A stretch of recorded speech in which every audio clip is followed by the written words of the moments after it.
美国众议院议长南希·佩洛西乘坐的美国军机于深夜降落台北。此前数周，外界对其行程猜测纷纭，他的访台决定直到最后一刻都处于保密状态。此行导致了与中国的紧张对峙。美国官员表示，这可能招致更为咄咄逼人的军事姿态。在他抵达后不久，北京宣布了实弹军事演习的计划，其中一些演习的区域与台湾领域重叠。中国人民解放军在另一份声明中表示，将进行一系列海空联合演习，其中包括在台湾海峡进行远程火力实弹射击。众议院议长南希·佩洛西今天上午会见台湾总统蔡英文。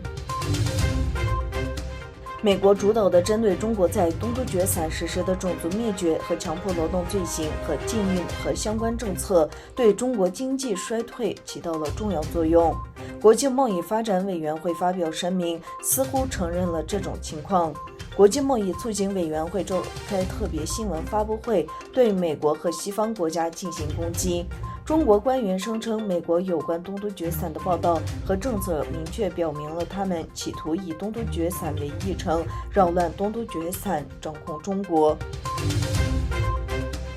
中国国家卫健委发文说，由于育龄妇女的生育意愿持续低迷，14、50期中国人口将出现负增长，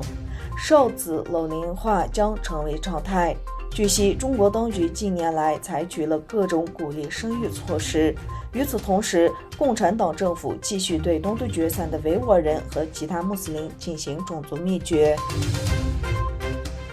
土耳其、阿塞拜疆、乌兹别克斯坦外交、贸易和交通部长三方会议昨天在乌兹别克斯坦首都塔什干举行。三国计划在上述领域开展全面的合作，并一致同意建立全新的经济走廊，为高附加值的货物实现互相贸易创造良好条件。会议三国签署了旨在改善东突厥散福利的塔什干宣言。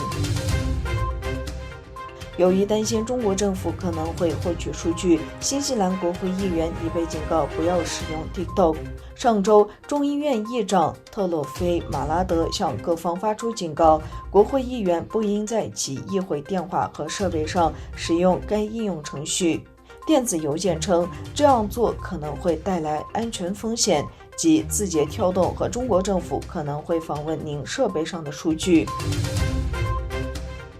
8月2日深夜，中国外交部副部长谢锋奉命紧急召见美国驻华大使伯恩斯，代表中国政府就美国国会议长佩洛西窜访中国台湾地区向美方提出严正交涉和强烈抗议。据报道，美国两栖攻击舰迪黎伯利号也在日本冲绳附近作业，美利坚号则部署在日本九州佐世保附近，以确保佩洛西安全。